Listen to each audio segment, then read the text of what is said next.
you board a flight, you worry about delays, turbulence, maybe even legroom. But a four-legged speed bump? Not so much. That's what happened aboard an Air Peace flight over the weekend in Nigeria. The aircraft collided with, wait for it, an antelope, not on safari, on the runway in Asaba, Delta State. The incident sparked confusion online, with some claiming it happened at the Abuja airport. But Nigeria's Federal Airport Authority says it didn't happen on their watch, but at the privately managed Asaba Airport in Delta State. A claim the Minister of Aviation and Aerospace Development reiterates in an exclusive with Arise News.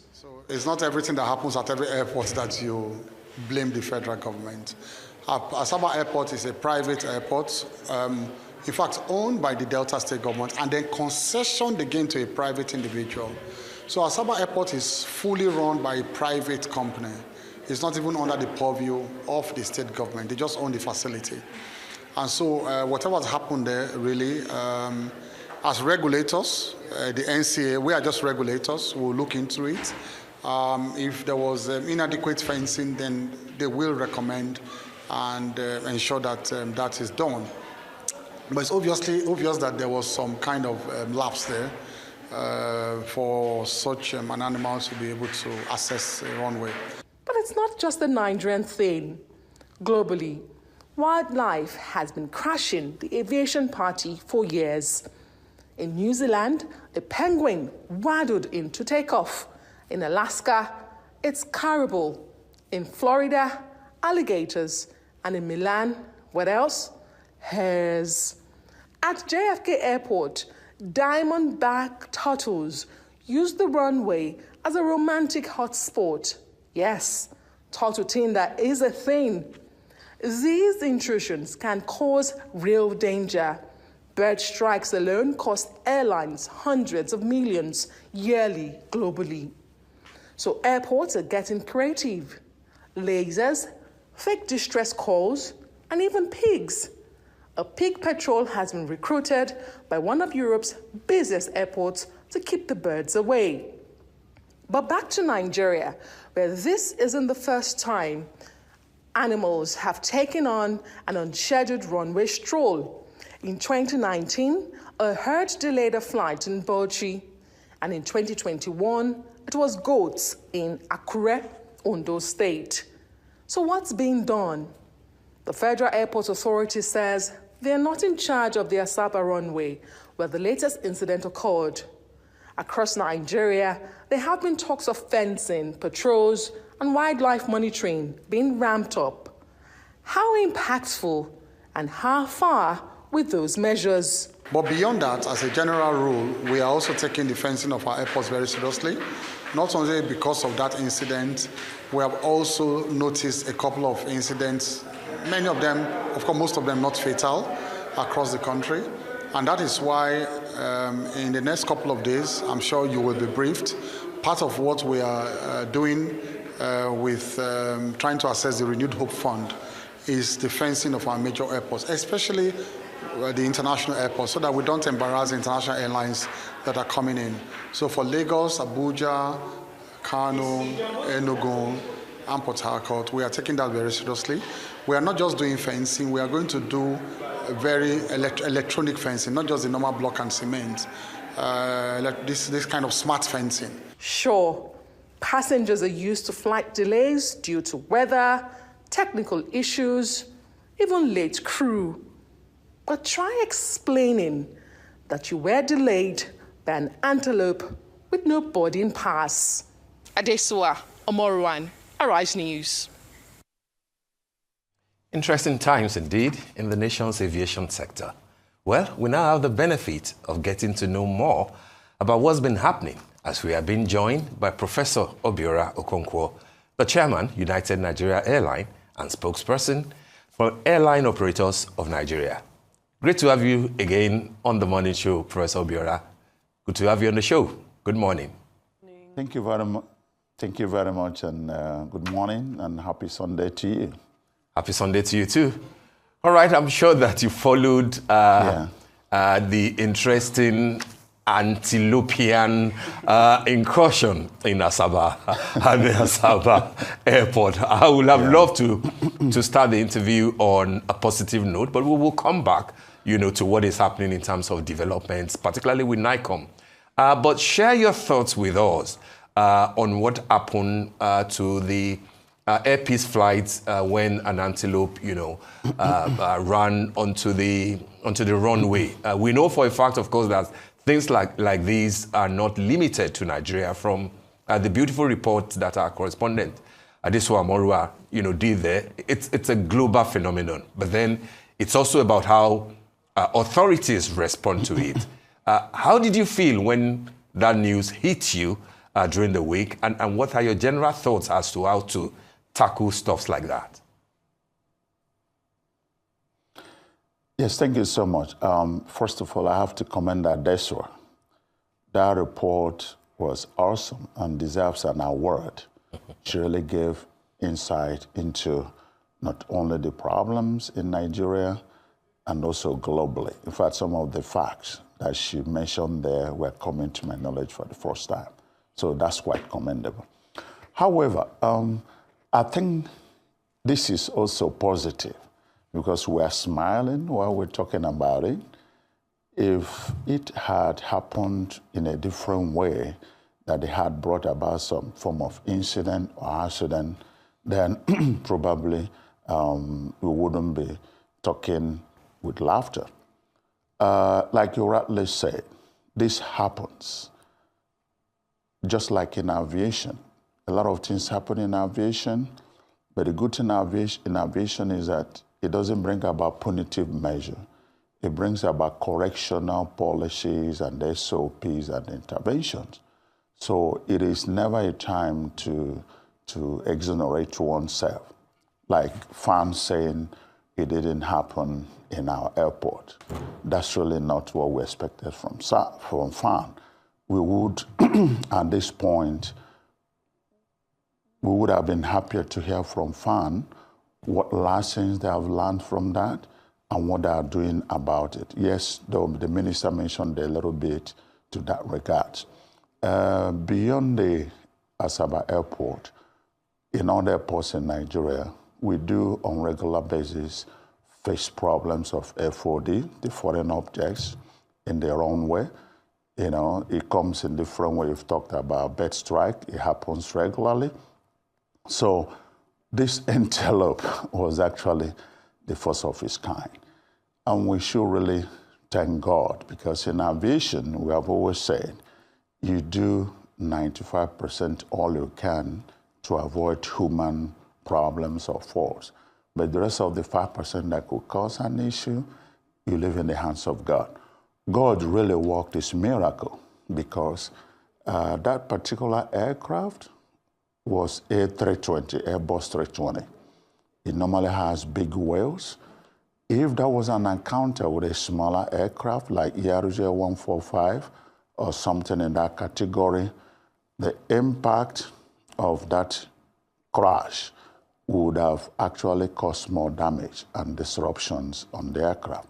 So what we understand was that when that happened, because there were no indicators in the dashboard of the aircraft, they did not feel it.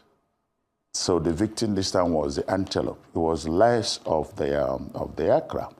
But upon arrival in Abuja, there was some splash of blood all over around the aircraft, and they made inquiries and got to know there was a situation in Asaba. Obviously, Air Peace had to do what they were supposed to do, ground the aircraft immediately, and call in the engineers from Lagos to have a look at it and evaluate it before they sign off that there was no problem. We thank God for that because such an incident could have caused an accident. It could have destroyed the aircraft where they could require about millions of dollars to fix it. So that's, again, when Air Peace talk about prioritizing safety, just like any Nigerian operator, these are things that could cause delay. So what it means that the process of landing at the airport, calling in the engineers from Lagos or whatever location they're coming, would have taken some hours. Those number of hours would have affected the flight scheduled on that aircraft. If they were going into a sunset airport, it could have caused cancellations. And if there were damages that the aircraft could not take off and fly that day, all the flights scheduled on that aircraft, as long as it would take to bring it back to service, would have been canceled. Sometimes it is because it's antelope that we hear about it. Sometimes we face so many other annoying, objects on the runway that you don't have to talk about in the press. So we still hope that with the minister, in line with all the good things he's doing, they will take these issues very seriously. I remember our early engagements with him, with the operators. Apart from the request from him to make his policies priority, we also raised the issue of these FODs on the runway and the birds. It's a common occurrence, and we hope it will be eliminated to the barest minimum. So we thank God for that, and we congratulate the AP's crew for doing the right thing, and thank you. You're actually #1 station of the aviation sector for making this a priority and a topic for discussion on a prime program of this nature. Thank you very much. Thank you. Thank you very much, Professor Okonkwo. It's also wonderful to see you. First time, and I think it's the only time we've met, was when myself and my colleague Sam, we were on United Nigeria Airlines maiden flight from Lagos to Enugu. So that was a few years ago now. I can't even remember when it was. But to see United Airlines... That was 5 years ago. My goodness gracious. It's been a while then. It has been a while. And so time really flies. It's really why. It really does. So if we're looking at the 5-year journey, thank you so much, sir.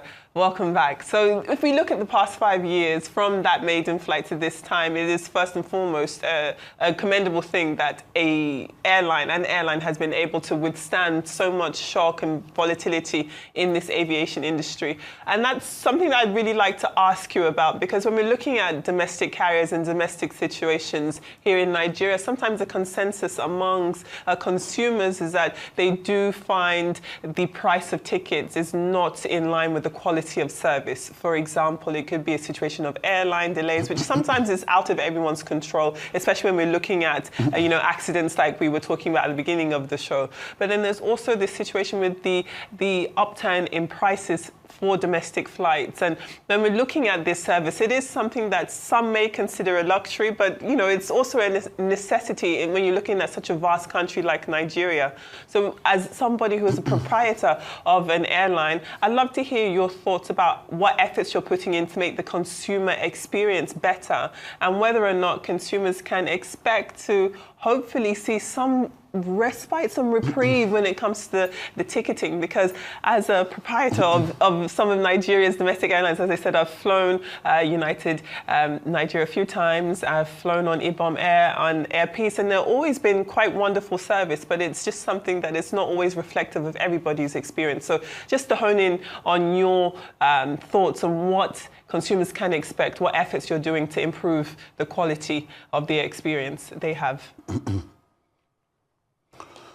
Thank you so much for the commendation. Different strokes for different people. You have positive experience, but in general, I do not really think that the local operators here are doing badly. We also have to look at the expectations from our clients.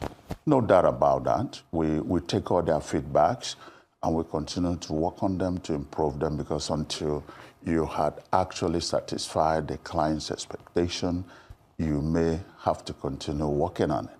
But again, sometimes these expectations might not just be realistic. And then the knowledge and attitude of the customer sometimes come to bear in what happens. Let me tell you, delays are all over the world. If you get into an airport in the world and you look at the board, the screen at the airport, you'll see columns: flight number, departure time, destination, and then remarks. There's no time I've stopped over in any airport and look at that screen that I do not see 1, 2, 3, 4 aircraft being delayed. It's written delayed. What do I do when I see that delay sign? I just go and keep quiet and wait for the next time to go and check if there is a change in the status of the flight. If there is none, I go and keep quiet. If there is such a long time that they want to talk to you, you see a sign to contact the information center. That's all you do as a passenger in other climes. But here in Nigeria, nobody accepts delay, no matter the cause. There are many reasons that could cause delay. 95% of them are beyond the control of the operator, like you rightly said. And when there is any delay, the biggest loser is the operator. Therefore, any operator should do everything possible to avoid delay, unless it becomes overwhelming. So I really think that we fly all over the world. There are many yardsticks to measure service. I just came back from a trip in the United States. There's no flight I took out of here to other destinations that I did not expect, that I did not experience any delay. I had flown internally in the US, 1 hour, 2.5 hours flight. I evaluated the service I got in that flight compared with the services we offer here. On 30 minutes flight, 45 minutes flight here in Nigeria, we bend ourselves twice to offer some in-flight refreshment and entertainment.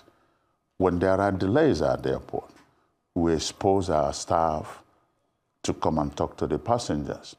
Some of them even get some blows and slaps and shouts as a result of that.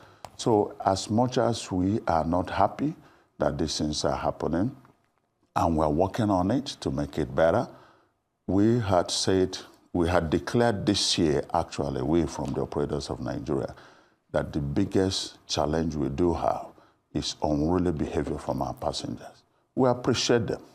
We are there because of them. But there should be an attitude change as they relate to the operators and the staff. They need also to understand, because some of them do not just understand. Somebody shows up at the airport. You may have had a flight scheduled to Benin, and I say bad weather in Benin, 1 hour, 2 hours, the aircraft is on ground. Aircraft that is on ground is not making money for you. Then you have another flight going to Obiora, where the weather is okay. Do you imagine that you could have a passenger who would boldly walk up to the counter and say, this Obiora flight must not leave until you take us to Benin? And you say, there's no good weather to go to the Benin. Look across the screen. The aircraft is there waiting. The crew are inside, but we can't go to Benin, not because of our fault. They don't understand. There could be fight that start from there. That's unacceptable. It can only probably happen in Nigeria. So sometimes the noise about delay might not just be about the delay, but the effects and the reactions of the passengers. We really would want to improve, and we're continuing to improve that. Infrastructures are big issues. Aircraft are meant to fly. We are limited by the time we fly into some airports. You know about the sunset and the sunrise airports.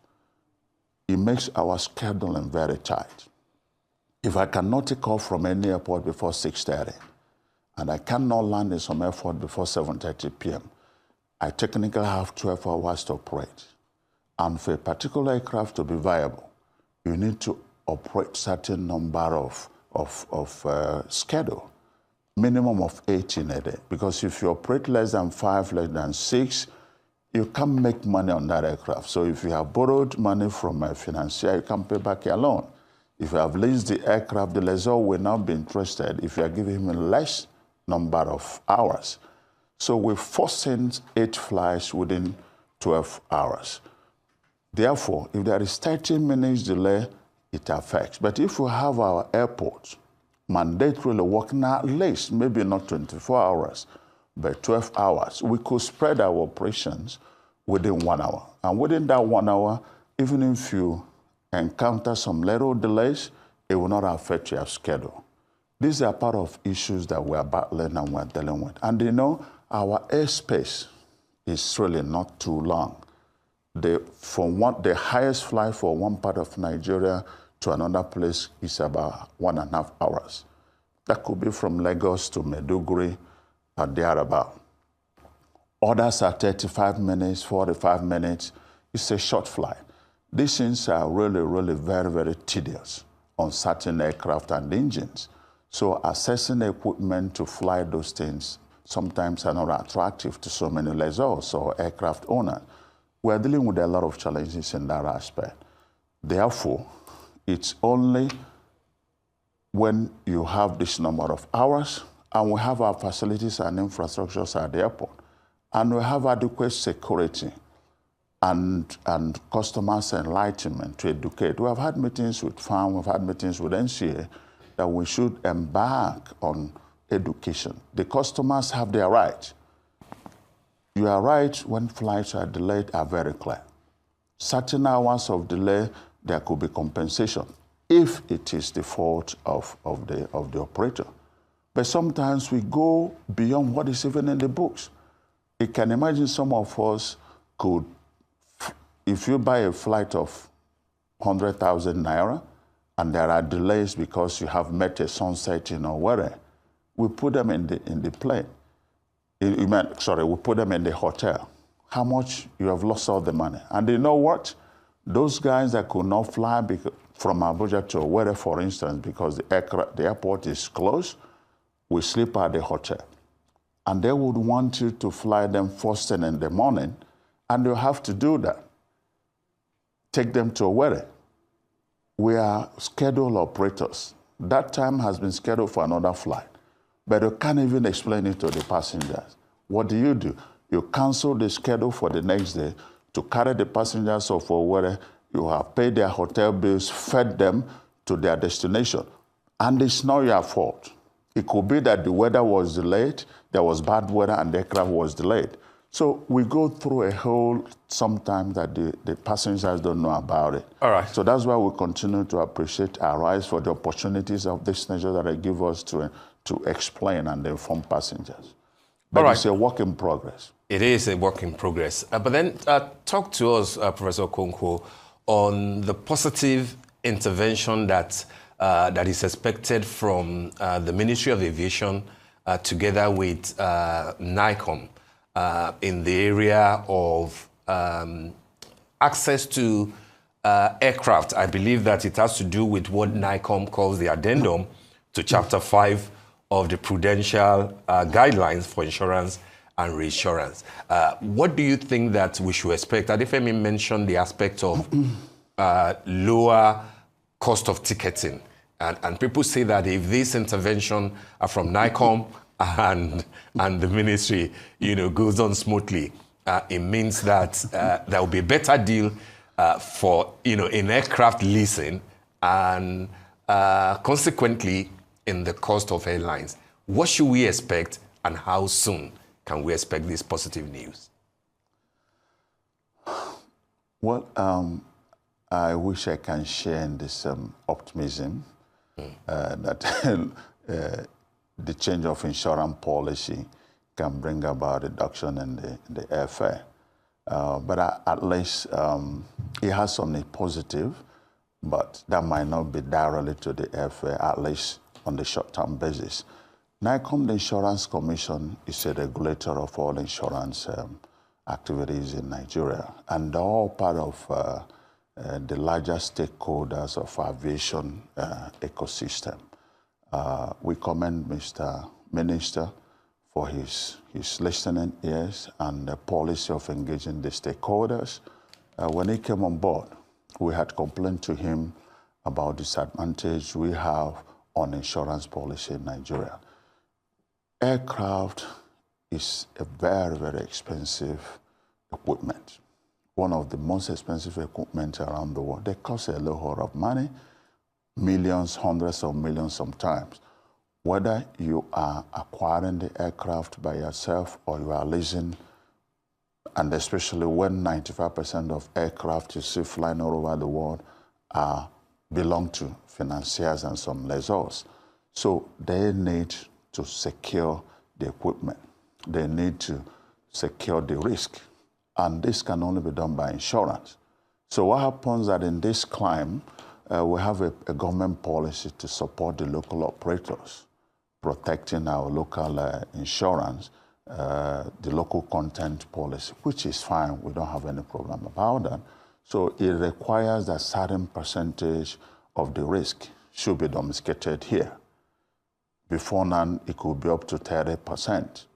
But this has not been acceptable or comfortable with the lessors, because they feel the Nigerian insurance system is not robust enough probably to hold on that quantum of risk, considering the volume. Because the minimum an aircraft is insured is from $500, $600 million.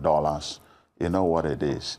You know, if you put, but you see, we know that Nigerian insurers also reinsure the risk overseas. But the essence of domesticating it is for them to have their own cut of the transaction, which is good.